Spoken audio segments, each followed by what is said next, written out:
Good afternoon, everybody. How's it going? I'm Wes Davies, and today I've got a very special video planned for you. So I just read an article on CNN Travel, and they actually listed one of Taiwan's hotspot tourist attractions, one of Taiwan's most pristine, beautiful places, as one of Asia's top 18 most underrated destinations to visit. So I will be talking about what that means, what this location is, and I will also be thinking about what other beautiful or iconic locations in Taiwan could also be considered underrated on the international level. So let's get into the video. Thank you guys so much for joining me today. Let's go.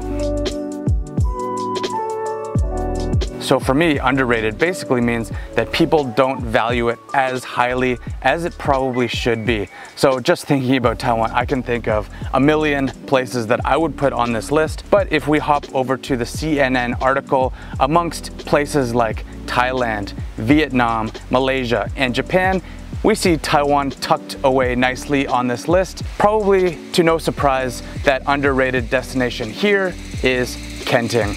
What is that bug? I apologize for the noise. I'm actually in probably a very underrated place in the world. I'm in Port Barton, Palawan, Philippines, filming this video right now. So the article on CNN Travel says, Genting, Taiwan. On the southern tip of Taiwan lies Genting, a sunny, laid-back peninsula known for its white sandy beach, boisterous night market, and chill vibes. So I can definitely say from experience that these statements are correct. The beaches in Genting are definitely some of the best that you will find in Taiwan. I think the shores of Taiwan are known to be a little bit rocky and not very suitable for swimming, but that changes as soon as you get down to the southernmost tip of the island, because in Genting, that is where you will find these gorgeous, beautiful white sand beaches and water that is just blue and perfect for swimming. I have probably been down to Genting way more times than I can count on my two hands, and I always have the best time when I go. Whether it's alone or with friends, it doesn't really matter. Genting is just one of those places that makes you absolutely happy. I know people say the night market there is a little bit expensive, a little bit touristy, but there's nothing more fun than just hopping out at night, picking up some snacks with your friends, and just enjoying yourself on a beautiful summer's evening. And certainly once you start driving a little bit and you get to those beautiful cliff sides with that green grass against the blue water, it is just absolutely phenomenal, absolutely gorgeous. It's no wonder that Ang Lee chose to film part of his movie Life of Pi right down there in Genting. So overall, I wholeheartedly agree with CNN's appraisal of Genting, Taiwan as being one of Asia's top underrated destinations. Everyone I know in Taiwan absolutely loves taking a weekend down in Genting, and I think that as tourism picks back up after the whole pandemic thing is over, I think you will see lots more people coming into Taiwan, and Genting absolutely must be on your top choices of places to visit here in Taiwan. So let's continue with my list of Taiwan's most underrated places. I actually would say Penghu. If you've watched all of my recent videos, you will know that I've been making lots and lots of videos about Penghu, this island archipelago on the west coast of Taiwan.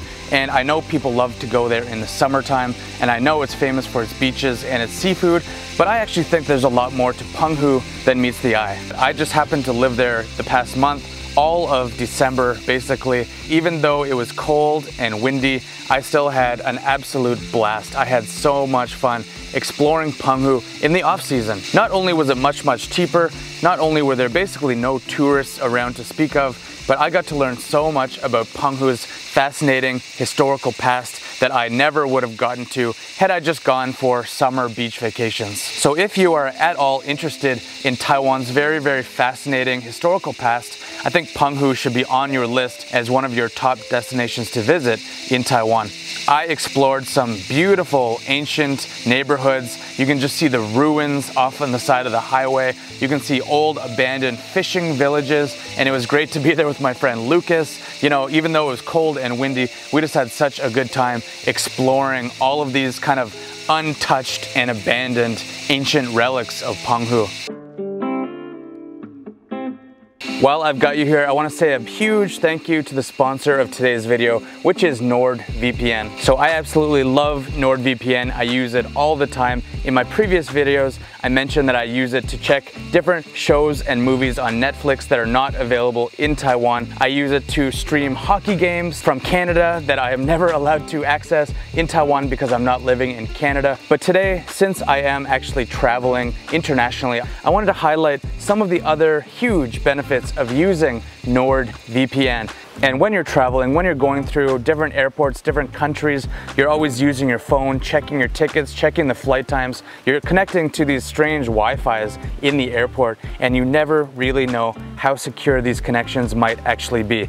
With NordVPN, I do not have to worry. I actually downloaded the NordVPN app right on my phone. Super easy. You sign in with the same credentials as you would on your laptop or on your computer, and I just quick connect my phone to NordVPN just like I would with my computer again, and I know that I am completely 100% safe and protected, even while I'm in different countries, even while I'm traveling through the airports in places like Philippines or Malaysia or Japan. So right now NordVPN is running a super awesome deal. So I highly encourage you right now to check out nordvpn.com/WesDavies. Wes Davies is my promo code. Once you enter that promo code, you can have access to a 2-year NordVPN plan at 65% off. Once you sign up for that plan, you will get an additional 1 month totally for free. I did the math, that's about 88 NTD per month, less than the price of a Starbucks cup of coffee. There's also a 30-day money-back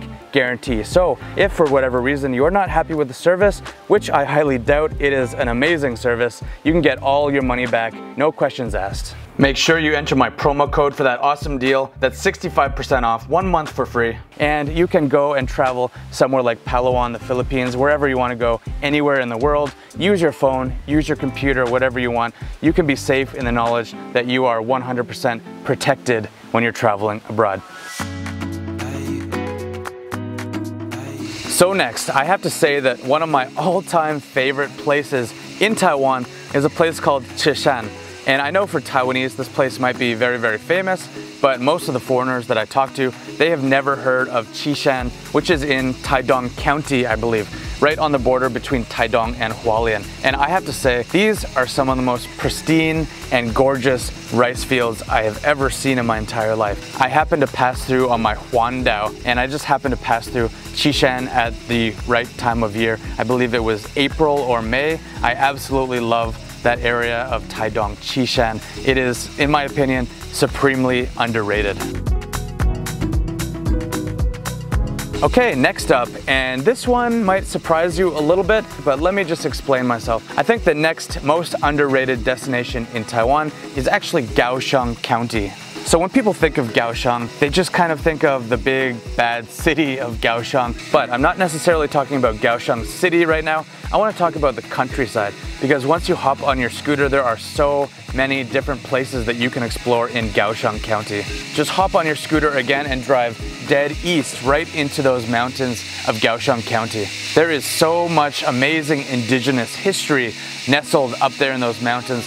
All kinds of really friendly people that you can chat with, all kinds of little villages, go try their food. Everything is super unique to Kaohsiung County. I made friends with a couple of different tribes over the years that I've been living here in Taiwan, and just the views as you're driving up those mountains is absolutely breathtaking. If I ever feel a little bit tired of living in Kaohsiung City, I just gather up a couple of my friends, we head out into the mountains. It is so much fun, definitely at the top of my list of one of Taiwan's most underrated destinations.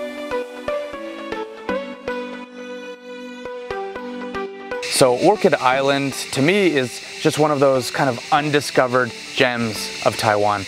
Most of the Taiwanese people I know have actually never been there. I've been there 2 or 3 times, a couple of times with my friends, a couple of times by myself, and I just love the chilled out atmosphere of Lanyu. It feels like you're totally separate from the outside world. You can just hop on your scooter and feel like you are alone along that gorgeous coastline. It is a magical place. Definitely taking a drive around the island, doing a Lanyu Huandao. That was one of my favorite things that I've ever done in Taiwan. And certainly take the time to learn a little bit about the indigenous culture that you can find there in Lanyu. Those tribes have been living there for literally hundreds and hundreds, if not thousands of years. So no matter where you go on the island, you will see all kinds of artifacts and villages and just people who are still living that tribal lifestyle even today. Another unique thing about Lanyu is the wildlife. It is just covered in goats for one, and also I did take a nighttime hike and I was able to see one of the rare owls that still live on the island. It's just a very rare and unique place in Taiwan, I think, one of those untouched beauties of Taiwan. So that's it. That's my list of Taiwan's most underrated destinations, with Kenting coming at number 1. I stole that from CNN. Thank you very much. And then the next ones being Penghu, Lanyu, Chishan, and Kaohsiung County. Not necessarily in that order. So if I were you, if I lived in Taiwan, or even if I lived abroad and wanting to come to Taiwan, those would be my top picks of places that you should definitely check out when you come to Taiwan. So again, leave all your comments right down below. Let me know your favorite underrated destinations in Taiwan. Thank you guys for watching. Make sure you check out all those great NordVPN discounts, and I will see you guys in the next video. I'm gonna go enjoy myself here in yet another tropical paradise. Okay, see you guys later. Goodbye.